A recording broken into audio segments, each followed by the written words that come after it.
Hello friends, welcome to my channel. তো অনেকের request ছিল উইথড্রল নিয়ে, কারণ উইথড্রলে কিন্তু অনেকের অনেক প্রবলেম হচ্ছে। অনেকের পারমিসেবল উইথড্রলের জায়গায় মাইনাস ব্যালেন্স শো হচ্ছে, এটা অনেকে বুঝতে পারছে না। এর বিষয়টা অনেকেই কিন্তু বুঝতে পারছে না। উইথড্রলের ক্ষেত্রে কোনটা বেশি সেভ হবে, ক্রিপ্টোটা সেভ হবে নাকি ব্যাঙ্ক ট্রানজ্যাকশনটা সেভ হবে, এই যে বিষয়টা কিন্তু অনেকের কাছে ক্লিয়ার নয়।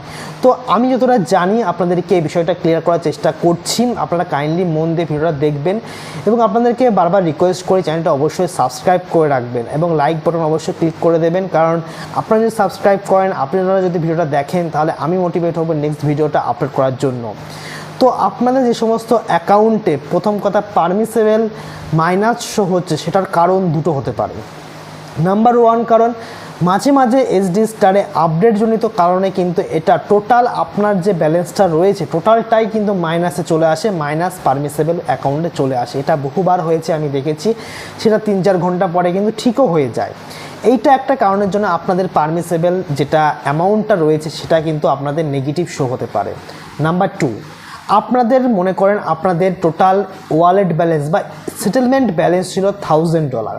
আপনারা ট্রেড করলেন, ট্রেড করার পরে বা কোম্পানি ট্রেড করলো, ট্রেড করার পরে আপনাদের $200 বা $100 মতো আপনাদের লস হলো। তাহলে আপনাদের যে টোটাল এখানে সেটেলমেন্ট ভ্যালু কত ছিল? $1000। আপনাদের তাহলে এখন লস কত আছে? $200। এই যে $200 লস চলে গেল, এটা আপনার চলে আসলো নেগেটিভ ব্যালেন্সে। অর্থাৎ আপনার তখন পারমিসেবল অ্যাকাউন্টে হয়ে গেল -200। ওকে, আপনারা যখন নেক্সট ট্রেড করবেন তখন আপনাদেরকে প্রথমে আগে এই $200টাকে প্রফিট করতে হবে। অর্থাৎ $1000 আপনাদের ইকুইটিটাকে আগে ফুলফিল করতে হবে।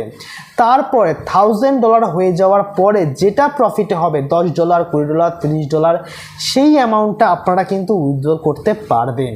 অর্থাৎ এসডিএফএক্সের যে অ্যামাউন্টটা আপনাদেরকে দিচ্ছে ইকুইটিটা কিন্তু আপনাদের অলওয়েজ ইকুইটিটা আপনাদেরকে সেম রাখতে হবে। অর্থাৎ ইকুইটি মাইনাসে করলে আপনারা প্রফিট করলেও আপনারা কোনো টাকা পাবেন না।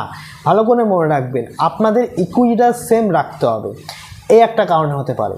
আর একটা কারণ যেটা হতে পারে, আপনারা ধরুন কোনো একটা ট্রেড নিয়েছেন, সেই ট্রেডের আগে আপনি একটা উইথড্রল করেছেন $100, $50 উইথড্রল করেছেন। মনে করুন আপনার $1000 অ্যাকাউন্ট ছিল, সেখানটায় আপনার $50 প্রফিট ছিল, $50টা আপনি উইথড্রল মেরেছেন। এবার $50 উইথড্রল মারার পরে আপনার যেটা করণীয় ছিল, আপনার সেই অ্যাকাউন্টে ট্রেড না নেওয়া। এবার আপনি যেহেতু সেই অ্যাকাউন্টে মনে করেন ট্রেড নিয়েছেন, উইথড্রলও বসানো আছে, পেন্ডিংয়ে পড়ে আছে, আপনি ট্রেডও নিয়েছেন। ট্রেড নেওয়ার পরে আপনাদের ট্রেডটা মাইনাসে চলে এসেছে। অর্থাৎ ধরুন আপনার ট্রেডটা এখন -$50 হোক বা যে অ্যামাউন্টটাই মাইনাস হোক না কেন, $10 মাইনাস হোক না কেন, তাহলে সেই অ্যামাউন্টটা আপনাদের কিন্তু ফ্লোটিংয়ে চলে গেল। মানে আপনার ইকুইটি থেকে $10 মাইনাস চলছে এখন, মানে আপনার ইকুইটিটা কিন্তু আর $1000 রইল না। এই কারণের ক্ষেত্রে কিন্তু অনেকের পেমেন্ট রিজেক্টেড হয়ে যায়, অনেকের পেমেন্ট আসে না, পেন্ডিংটা রিজেক্ট হয়ে যায়। এই কারণের জন্য কিন্তু আপনাদের অ্যামাউন্টটা রিজেক্টেড হয়ে যায়। তো আপনাদেরকে রিকোয়েস্ট করব, আপনারা যখন পেমেন্ট নিচ্ছেন বা উইথড্রল মারছেন, তখন আপনাদের সেই অ্যাকাউন্টে কোনো ট্রেড নেবেন না, ওয়েট করুন, না হলে একটা টাকাও কিন্তু পেমেন্ট আপনারা পাবেন না। এবার আসি আপনাদের ক্ষেত্রে কোনটা বেটার হবে, ক্রিপ্টোটা বেটার হবে নাকি আপনাদের ব্যাংক পেমেন্টটা বেটার হবে। তো আপনাদের দুটো দিকে আমি ভালো খারাপ বলবো, আপনারা যেটা ভালো বুঝবেন সেটা করবেন। প্রথম কথা, ব্যাংকের ক্ষেত্রে বলি, ব্যাংকের যেহেতু এসডিএফএক্সের যে সমস্ত টাকাগুলো এসেছে সেগুলো কিন্তু আমাদের থেকে কিন্তু তার টাকাগুলো তার কাছে গেছে। সেই টাকা অনেকে কিন্তু আছেন, সেই অ্যামাউন্টের টাকা কিন্তু অনেকে কিন্তু স্ক্যাম রিপোর্ট অর্থাৎ বিভিন্ন সাইবার ক্রাইম রিপোর্টে সেগুলো কিন্তু কমপ্লেন জানানো হয়েছে। এবার যেহেতু সাইবার ক্রাইম রিপোর্টে কমপ্লেন হওয়ার জন্য সেই সমস্ত ব্যাংক অ্যাকাউন্টগুলো কিন্তু ফ্রিজ ছিল। এবার সেই টাকা যদি এসডিএফএক্স আমাদের ঘুরে ফিরে দেয়, তাহলে কিন্তু আপনার অ্যাকাউন্টটাও কিন্তু ফ্রিজ হওয়ার পসিবিলিটি থাকে। মনে রাখবেন, যদি সেই স্ক্যামের টাকা, কারণ এটা একটা স্ক্যামের খাতায় পড়ে গেছে এসডিএফএক্স অলরেডি, কারণ এই নিয়ে অনেক কেস চলছে, অনেকে রিপোর্ট করেছে। যদি এটা ঘুরে ফিরে আপনার কাছে এই উইথড্রলটা স্ক্যামের টাকা আসে, তাহলে কিন্তু আপনার অ্যাকাউন্ট ফ্রিজ হতে বাধ্য, ফ্রিজ হবে, 100% ফ্রিজ হবে। আর যদি যে অ্যামাউন্টের উপর কোনো রিপোর্ট আসেনি, যদি সেই অ্যামাউন্টটা আপনার ব্যাংকে আসে, তাহলে কিন্তু কোনো সমস্যা হবে না। এই গেল ব্যাংকের একটা নেগেটিভিটি। আর ব্যাংকে যদি আপনার উইথড্রল করেন সেটা আপনার ডিরেক্ট ব্যাংকে আসছে, এটাই আপনার পজিটিভ যে আপনাকে ক্রিপ্টোতে আপনাকে ভাঙাতে হবে না, এটা আপনি ডিরেক্টলি ব্যাংকে পেয়ে যাচ্ছেন। এবার ক্রিপ্টোর কথা বলি, ক্রিপ্টোতেও একটা পজিটিভ একটা নেগেটিভ আছে এবং সেই নেগেটিভটা কিন্তু ভীষণ মারাত্মক নেগেটিভ। আপনারা ভালো করে শুনবেন। যদি আপনারা বাইন্যান্সে বা যে ওয়ালেটে বা যে অ্যাড্রেসে নেন না কেন, আপনাদের কিন্তু অ্যামাউন্টটা ইউএসডিটির মাধ্যমে দেবে। এবার ইউএসডিটির মাধ্যমে নিয়ে সেটা তো আপনি বিভিন্ন জায়গায় ইউজ করতে পারবেন না, আপনাদের সেটাকে কী করতে হবে, ব্যাংকে নিয়ে আসতে হবে। আর ব্যাংকে কী করে নিয়ে আসবেন, আপনারা P2P করবেন। P2P মানে আপনারা সেই এক্সচেঞ্জে ভাঙিয়ে নেবেন। এবার এখানেই আসে মেন সমস্যাটা, কি করে আসে, কারণ বর্তমানে P2Pতে কিন্তু হিউজ পরিমাণ স্ক্যাম হচ্ছে, আপনাদেরকে বলে রাখি। এই P2P ট্রানজ্যাকশন করে কিন্তু মানুষের বহু অ্যাকাউন্ট ফ্রিজ হয়ে গেছে, মানুষের নামে বহু থানায় রিপোর্ট হয়েছে। সেখানটা যখন আপনি P2Pর মাধ্যমে কোনো এক ব্যক্তিকে আপনি তার ডলারটা এক্সচেঞ্জ করবেন, তার বিনিময়ে তার কাছ থেকে আপনি টাকা নেবেন, তখন সে যে আপনাকে স্ক্যামের টাকা দিচ্ছে না তার কিন্তু কোনো গ্যারান্টি নেই। আপনি তার সঙ্গে P2P ট্রানজ্যাকশন করার পরে আপনার অ্যাকাউন্টটা কিন্তু সিজ হতে পারে। এরকম বহু অ্যাকাউন্ট সিজ হয়েছে, আপনি ইউটিউবে গিয়ে সার্চ করে দেখতে পারেন P2P ট্রানজ্যাকশনের problem, P2P transaction bank fees বলে সার্চ করে দেখতে পারেন। বহু স্ক্যাম হয়েছে, বহু স্ক্যাম হয়েছে। এরকম কিন্তু প্রবলেম আপনাদের পড়তে হতে পারে যেখানটা আপনার P2P ট্রানজ্যাকশন করার ক্ষেত্রে।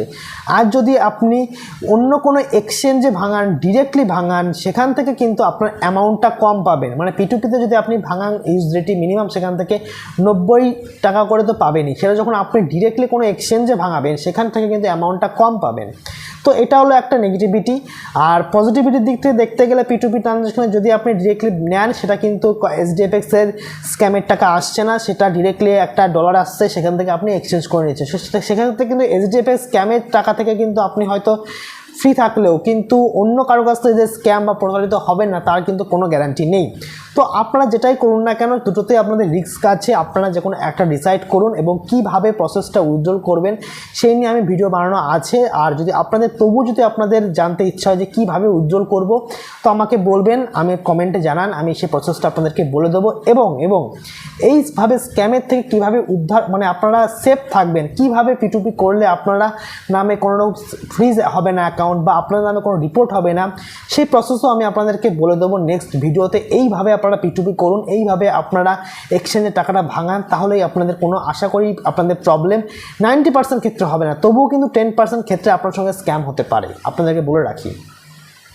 এবং এই ভিডিওটা যদি আপনাদের কাছে ইনফরমেটিভ লেগে থাকে অবশ্যই লাইক কমেন্ট সাবস্ক্রাইব করুন চ্যানেলটাকে। এবং নেক্সটে আপনারা যদি এই ক্রিপ্টো মার্কেটের সঙ্গে আপনারা যুক্ত থাকেন তাহলে আমি আপনাদেরকে ভিডিও প্রোভাইড করব কিভাবে আপনারা ক্রিপ্টো মার্কেটে এখান থেকে আর্ন করতে পারেন বা কিভাবে আপনারা বিভিন্ন স্ক্যাম থেকে আপনারা বাঁচতে পারেন, সেই প্রসেস আমি আপনাদেরকে বলে দেবো। আর আপনাদেরকে রিকোয়েস্ট একটাই, চ্যানেলটাকে অবশ্যই সাবস্ক্রাইব করবেন। থ্যাংক ইউ, ভালো থাকবেন এবং সুস্থ থাকবেন।